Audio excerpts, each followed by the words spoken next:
warning. Now, this is not scolding for the sake of scolding. The word carries the sense of admonition, admonishing, addressing somebody's life with urgency, appealing to their conscience, aiming for a changed direction. You know, we use that word warning, it assumes that there's a real danger. So think about this. To warn is to love. Paul wrote or spoke to the Ephesians. This is what he said to them in Acts 20, verse 31. He's writing to, listen, the elders, the rulers of the Ephesian church. He says that for 3 years he did not cease night or day to admonish everyone with tears. So that's the flavor. It's not harsh condemnation, but earnest fatherly care. So that's the one rail. The other is, you see there, the second is teaching. Because warning alone would crush, right? Let me speak to you whenever there's a problem, and that's the only time we're going to talk. No, there's teaching. If it was teaching only, it could just shift into abstraction. Okay, we're hearing a whole lot very often, but nothing sometimes immediately. Paul, what he does is he joins them.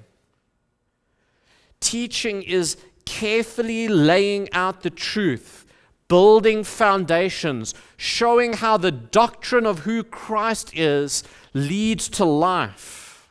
To teach is to equip. So think about it like this. If warning pulls us back from danger, teaching sets us on the right path. And I want you to see the scope here. Do you see the scope in the text? Everyone. Everyone. Everyone. 3 times in one verse, Paul is like hammering this home. He's demolishing the idea of elitism.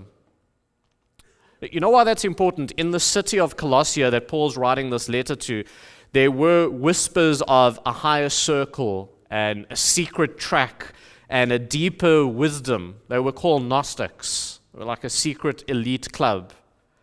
Paul stops and he says, no. The same Jesus Christ, the same warning, the same teaching in all wisdom to all people.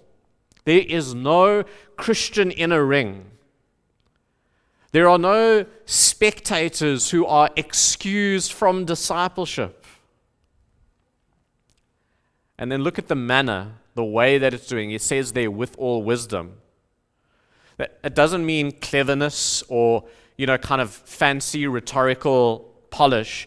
It means that the Spirit-given discernment on how to apply the truth to different people in different situations and seasons. So the apostle, he knew how to admonish people who were idle differently than people who were faint-hearted and ready to give up. And he knew, I'm going to speak differently to people who are faint-hearted than to people who are weak. He writes about this in 1 Thessalonians 5:14. He says, I've got to know where people are at and care for them appropriately.